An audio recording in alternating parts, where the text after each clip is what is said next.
Voilà, je crois que nous pouvons reprendre maintenant. Nous écoutons Monsieur Bouilleux. Merci. Il est toujours bien difficile de parler en fin de course, après la pause café, et alors que plusieurs intervenants, tous plus brillants les uns que les autres, ont déjà exposé dans le détail les objectifs, ce que nous avons fait et ce que nous souhaitons faire à l'avenir. Je vais néanmoins essayer de vous dire en quelques mots quel a été le rôle de l'Alliance française dans ce beau projet. Je rappelle que le programme Comenius Regio a pour objectif de favoriser la coopération régionale dans le domaine de l'enseignement scolaire, en établissant des partenariats institutionnels au sein de la société civile sur des sujets destinés à améliorer les options éducatives proposées aux élèves en âge scolaire. Voilà la description du projet dans les termes technocratiques de l'Europe tels que nous les apprécions tous beaucoup. Qu'est-ce que ça veut dire? Ça veut dire qu'effectivement, ce projet a pour ambition de mettre ensemble plusieurs types d'intervenants.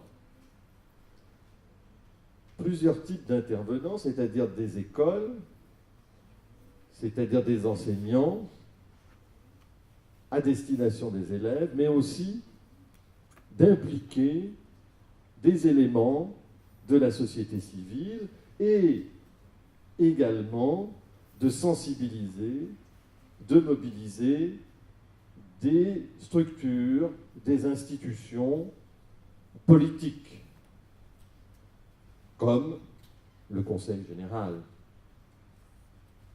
que je profite de l'occasion pour remercier de son accueil. Cette ambition, elle est assez importante, et j'y reviendrai tout à l'heure. Elle n'est sans doute pas aussi évidente qu'il y paraît. L'Alliance française se situe, de par sa raison d'être, au croisement de ces différents types d'intervenants. C'est pourquoi elle s'est démontrée immédiatement disponible à participer à l'élaboration et à la réalisation de ce projet qui a été porté du côté italien par l'Ufficio Regionale Scolastico de la région du Piémont, avec bien évidemment du côté français le rectorat, l'Académie de Nice et le Conseil général des Alpes-Maritimes. L'Alliance française, qu'est-ce que c'est? Peut-être plusieurs d'entre vous en connaissent l'existence. Je rappellerai très rapidement que c'est un mouvement né il y a 130 ans. L'Alliance française de Paris a été créée il y a 130 ans maintenant, en 1883. Elle avait pour but de développer les échanges entre la France et les pays du monde en faisant mieux connaître et en diffusant et en assurant la promotion de la langue française d'une part et de la culture française d'autre part. Il y a à peu près aujourd'hui il y a des centaines d'alliances françaises, il y en a près de 500 dans le monde. Il y a près d'1 million d'apprenants de français dans le monde qui passent par les différentes alliances françaises, ce qui fait de l'Alliance française sans doute la plus grande école de langue du français langue étrangère au monde. Les Alliances françaises sont des associations culturelles sans but lucratif de droit local, c'est-à-dire qu'en fait, elles sont des institutions, pour ce qui est de l'Alliance de Turin, bien évidemment, de droit italien. Mais elles opèrent, bien évidemment, en étroite collaboration avec l'ambassade de France, les services culturels et, bien évidemment, les institutions locales, en ce qui concerne ce projet, les institutions d'enseignement, que ce soit les établissements eux-mêmes ou l'Ufficio Regionale Scolastico. Pour promouvoir la langue et la culture française, les Alliances françaises, vous le savez, proposent une vaste gamme de programmes de cours, d'ateliers de langue française, d'ateliers de formation, en accord avec le cadre européen commun de référence pour les langues et les certifications internationales en langue française. Elle organise des manifestations culturelles avec les institutions des différents pays où elle est représentée. L'Alliance française de Turin est accréditée pour ce faire auprès du ministère italien de la Pubblica Istruzione et également auprès de la région du Piémont comme centre de formation.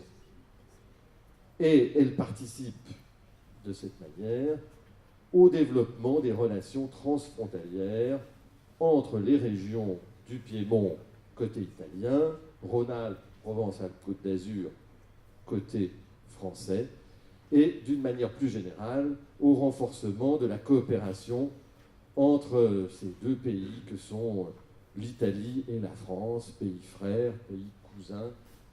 J'y reviendrai tout à l'heure. Participer à ce projet culturel sur le patrimoine commun des territoires transfrontaliers depuis 1860 répondait donc clairement aux objectifs de l'Alliance française, et c'est pourquoi nous nous y sommes impliqués avec beaucoup d'enthousiasme. La qualité des partenaires, tant du côté français que du côté italien, garantissait d'ailleurs le succès de l'opération. Il nous a semblé en effet qu'il y avait là l'occasion de rejoindre plusieurs de nos finalités d'action, en particulier favoriser le développement personnel et les compétences, notamment linguistiques, des enseignants, tout en développant les notions de citoyenneté européenne et de multiculturalisme. Le choix de l'histoire, et plus précisément du patrimoine commun de la zone transfrontalière, Piémont-Alpes-Méridionales, nous a semblé, comme à tous, idéal pour approfondir les connaissances réciproques, échanger les bonnes pratiques, confronter les approches et les méthodologies. Quel a été le rôle spécifique de l'Alliance française dans ce projet? Ça a été rappelé à plusieurs reprises ce matin par nos partenaires et amis italiens. Il y avait un parcours de formation méthodologique, un parcours de formation linguistique.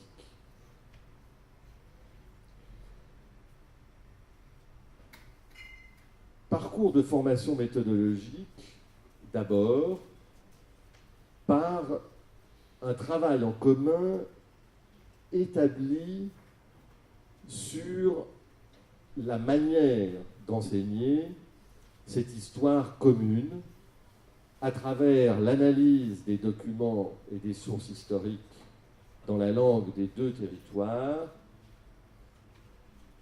c'est une évidence. Il nous a semblé une évidence qui n'est pas évidente, comme toutes les évidences, j'y reviendrai. Il nous a semblé nécessaire également d'associer à cet échange de formation méthodologique un parcours de formation linguistique de plus de 60 heures en langue française pour 12 professeurs des établissements concernés par l'enseignement de l'histoire, dans notre cas, en langue française, puisque ça a été dit également, il y a ce programme spécifique destiné à faire en sorte que les enseignants enseignent dans une langue qui n'est pas leur langue maternelle, un domaine d'activité qui n'est pas la langue, justement, mais un autre domaine d'enseignement. Ce travail a été réalisé et a été, je crois, assez bien réalisé. Tous les participants ont pu atteindre le niveau B1 du fameux cadre européen en langue française à l'issue de cette formation. Et nous en sommes relativement satisfaits. Je crois que c'est assez nécessaire et indispensable. Un espace réservé au projet a été garanti sur le site internet de l'Alliance afin d'en assurer la visibilité et la diffusion.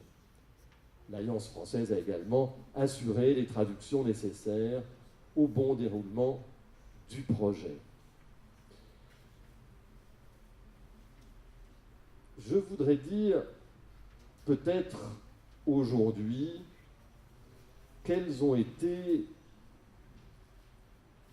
les constatations que nous avons faites de notre point de vue à l'Alliance française sur la manière dont s'est déroulé ce projet.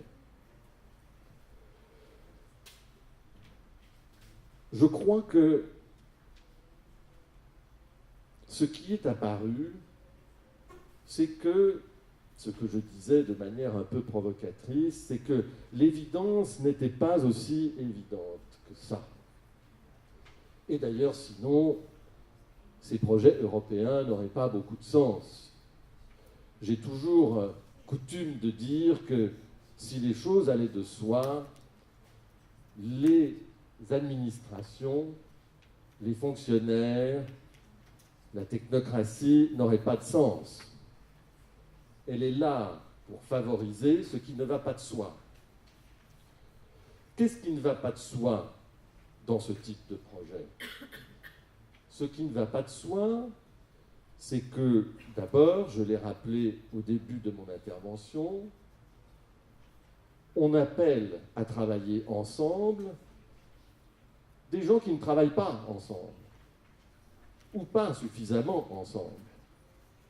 C'est-à-dire des politiques, c'est-à-dire des enseignants, c'est-à-dire des structures administratives, c'est-à-dire des associations historiques, comme l'Alliance française, qui appartiennent à la société civile, qui chacune ont leurs objectifs, leurs traditions, leur manière de faire, leur manière de penser, leur vocabulaire, même s'ils parlent la même langue, et qui, la plupart du temps, ne se retrouvent pas, ou se retrouvent si rarement, ou se retrouvent pour dire que tout va très bien, Madame la Marquise, et qu'il n'y a rien d'autre à faire que constater une fois de plus qu'entre la France et l'Italie, c'est l'amour fou, nous sommes frères, nous sommes cousins germains, etc. Bon, c'est pas vrai. On l'a vu. Et on l'a vu, je dirais, à deux niveaux. On l'a vu au niveau formel, mais on l'a vu dans le fond des choses. J'ai beaucoup apprécié la citation qui a été lue tout à l'heure d'un texte de Mme Tombacini, je crois, sur la manière dont les Italiens à Nice sont restés chacun dans leur coin. Et qu'il a fallu attendre 1930 pour que les premières timides vagues de naturalisation commencent à se faire jour. C'est-à-dire que c'est vrai que c'est pas si évident que ça. Donc je crois que là, on a commencé à rencontrer une première difficulté. C'est-à-dire faire travailler ensemble, je dirais indépendamment du fait que ça se situe d'un côté ou de l'autre des Alpes, des institutions qui n'ont pas forcément l'habitude de travailler ensemble. Et je crois que c'est là un des objectifs de ces programmes européens. C'est aussi de nous obliger à travailler, à faire un effort pour travailler ensemble. Ce qui n'est jamais évident, on le sait bien. Tant qu'on est entre soi, tout va bien. Après, c'est plus compliqué. Je voudrais souligner un autre point de difficulté qui est apparu, celui-ci plus technique, qui tient en deux points. Le premier est relativement évident, c'est le point linguistique. C'est-à-dire que même si Nice, c'est un peu l'Italie, et si Turin, c'est un peu la France, eh bien, la preuve, grâce à nos interprètes qui sont là, et dont je salue le travail toujours remarquable, eh bien, on a quand même besoin de passer par la traduction. Et on a bien vu que nos enseignants, pleins de dynamisme, pleins d'intérêt pour ce sujet, eh bien, il fallait qu'ils prennent des cours de français. Parce que sinon, ils n'avaient pas accès aux documents, ils n'avaient pas suffisamment, ils n'avaient pas une connaissance suffisamment approfondie, suffisamment fine de la langue française, et j'imagine que le même cas peut se trouver de ce côté des Alpes. Je passe sur ce point qui est assez évident. Mais un deuxième point est apparu concernant la méthodologie, où l'on découvrit, avec une certaine stupeur, que la manière dont on enseigne l'histoire en France n'est pas du tout la manière dont on enseigne l'histoire en Italie, et même au Piémont. Notre fameuse thèse, antithèse, synthèse, notre plan contextuel, notre introduction en entonnoir, notre conclusion où on ferme la porte, on ouvre les fenêtres, toute cette approche méthodologique, aux Italiens, ne dit rien. Aux Allemands non plus, d'ailleurs, je vous le signale, en passant. Ce modèle que la France considère, je suis français, j'ai subi ça pendant les 10 ans de mon enseignement supérieur, comme le modèle, évidemment, le meilleur, n'est pas partagé par les autres enseignants qui, eux, sont bien convaincus de la validité de leur modèle d'enseignement de l'histoire. Et justement, sur un sujet comme l'histoire, qui touche au cœur de notre identité, cette manière de l'aborder, cette manière de l'enseigner, de faire passer ce témoin qu'est l'histoire aux jeunes générations, eh bien, on ne l'aborde pas du tout de la même manière. Alors, je souhaitais dire ça parce que dans ce concert d'autosatisfaction, qui est logique, parce qu'en fait, vous allez voir, je pense que tout ça s'est très bien passé, je pensais utile, malgré tout, de souligner que ce projet, il est important parce que les choses ne vont pas de soi. Je disais hier, de manière un peu pour détendre une atmosphère déjà très détendue d'ailleurs entre nous, que le plaisir est d'autant plus grand qu'il prend sa naissance dans une difficulté. On le sait bien dans la vie personnelle. C'est d'autant plus agréable de retrouver que finalement tout va bien quand au départ ça n'allait pas bien du tout.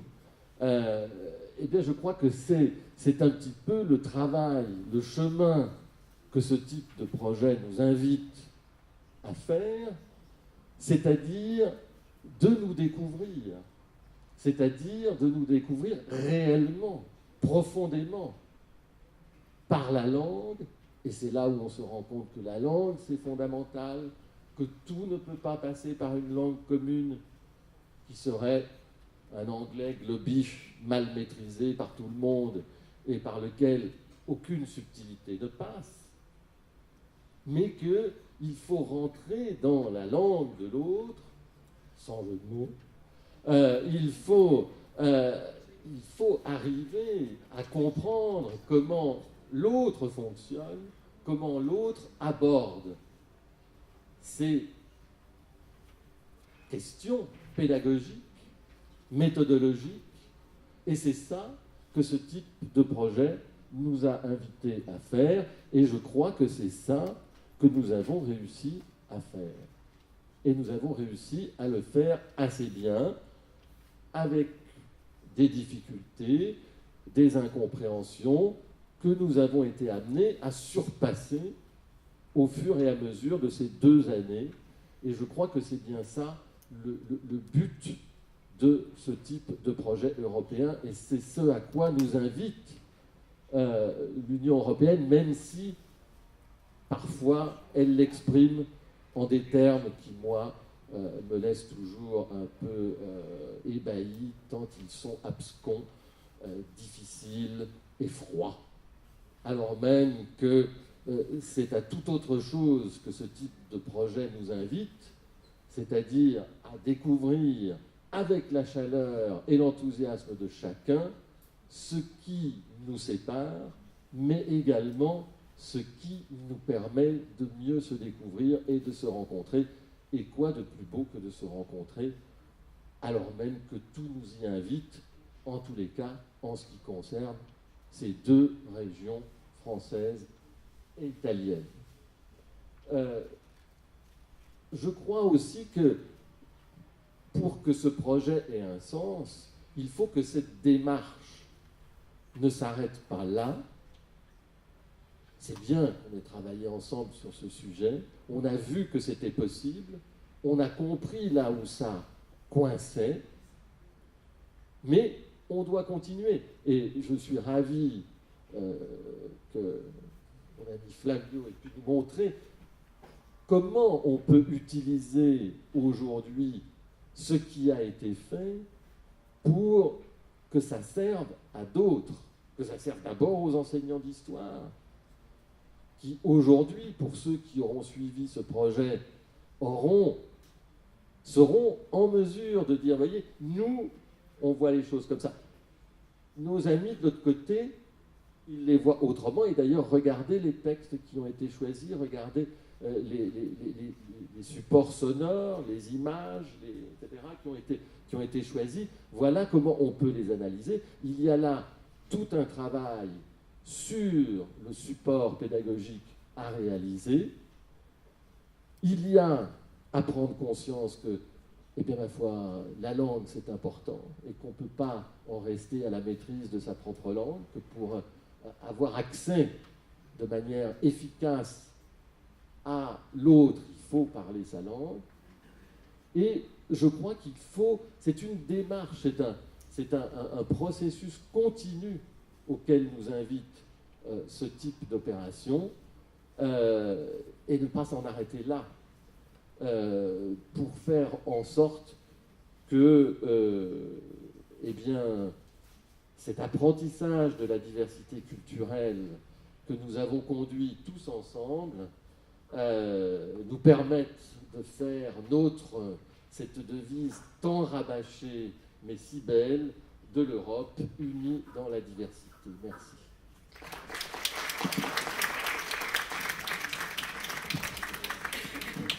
Merci beaucoup, monsieur le directeur de l'Alliance française, de nous avoir apporté cette vision disons, un peu plus haute que le niveau pédagogique, qui est évidemment la base de notre travail, mais qui est peut-être le plus important, c'est-à-dire nous retrouver entre individus de deux nations et faire en sorte que les liens entre nous et entre nos deux nations soient les plus proches possibles. Et c'est, je crois, ce qui a été fait. J'en profite, oui. J'aurais une question. Ah, une question. Concernant en fait l'état de l'enseignement du français dans le Piémont, est-ce que vous pourriez nous en dire deux mots et les perspectives pour la rentrée 2013-2014? Parce que la première fois que nous étions venus à Turin, on nous avait dépeint un tableau assez négatif. Et comme quoi l'enseignement du français était en perte de vitesse et ce de manière assez importante. Vous pourriez nous en dire deux mots s'il vous plaît? Maintenant, rapidement. Oui. Écoutez, l'enseignement des langues étrangères en Italie, je dirais, c'est pas dans le Piémont. Dans le Piémont, l'enseignement du français, je dirais, demeure un petit peu plus important qu'ailleurs, parce que la proximité, etc., je n'y reviendrai pas. Vous savez sans doute, on l'a dit plusieurs fois, le système d'enseignement des langues dans les établissements scolaires italiens a été relativement bouleversé récemment par plusieurs lois qui ont fait en sorte que dans le lycée, dans ce qu'on appelle les superiori, il n'y a plus qu'une langue étrangère enseignée, contrairement d'ailleurs à ce que l'Union européenne demande, puisqu'en fait l'Union européenne demande à ce que tous les pays fassent en sorte que dans le système scolaire, on enseigne, en plus de la langue évidemment maternelle, deux langues étrangères. Ça n'a pas été le cas, c'est moyennement le cas, en tous les cas en Italie, ce qui a effectivement provoqué une relative baisse du niveau d'enseignement des langues étrangères autres que l'anglais. Alors la situation du français en Italie, elle est... En Italie, d'une manière générale, il y a 50 ans, on apprenait le français comme on apprend l'anglais aujourd'hui. C'est-à-dire qu'on ne se posait pas la question de savoir quelle langue étrangère on allait apprendre, on apprenait le français. Ce qui était une bonne chose pour nous, mais ce qui n'était pas forcément une très bonne chose pour la langue, parce que les gens apprenaient le français sans se poser la question, comme nous, souvent, aujourd'hui, on apprend l'anglais, bon, et du coup, avaient une connaissance du français relativement basique, dont il ne faisait rien, puisqu'en fait, on apprenait le français, parce qu'il fallait apprendre le français. Du coup, c'est vrai qu'on a constaté depuis 20 ans, aujourd'hui peut-être même un peu plus, 20-25 ans, une vraie chute du niveau d'enseignement du français, mais qui partait, il ne faut jamais l'oublier, de très très haut. Après, les différentes réformes diverses et variées ont fait en sorte que les langues étrangères, l'enseignement des langues étrangères n'a pas été favorisé. Je dirais, d'une manière générale, mais là je demande l'avis de mes collègues italiens, qu'aujourd'hui, le français demeure de toute façon, avec l'allemand, la langue qui est la plus étudiée, mais je crois plus que l'allemand, en dehors de l'anglais, bien entendu. Et l'espagnol remonte. On voit qu'aujourd'hui, ce qui est clair, c'est qu'il y a l'anglais, bien évidemment, qui est là, au-dessus de tout le monde, et puis en Europe, en gros, l'allemand, le français, l'espagnol, qui sont les langues, disons, étrangères les plus apprises. Mais ce que je constate, moi, à l'Alliance française, c'est qu'il y a de plus en plus de gens qui veulent apprendre le français, non pas parce qu'il faut le faire, mais parce que ça leur sert à quelque chose. Ça leur sert à quelque chose parce que la France est le deuxième partenaire économique de l'Italie, parce que, en particulier, le Piémont exporte quand même chaque année pour plus de 8 milliards d'euros dans les pays francophones. Ça veut dire quelque chose. Enfin, on a besoin du français, comme je pense d'ailleurs, il y a quand même à Turin 49 entreprises françaises. Donc, cette réalité-là, aujourd'hui, elle compte plus qu'elle n'a jamais compté auparavant. Alors, ça ne fait pas forcément des foules, ça ne fait pas les millions, effectivement, de petits piou-piou qui apprenaient le français sans savoir pourquoi il y a 50 ans. Mais je crois que la situation du français est quand même relativement... n'est pas mauvaise. En tous les cas, il n'y a pas d'effondrement. Ça s'est simplement transformé. On n'apprend plus le français pour les mêmes raisons.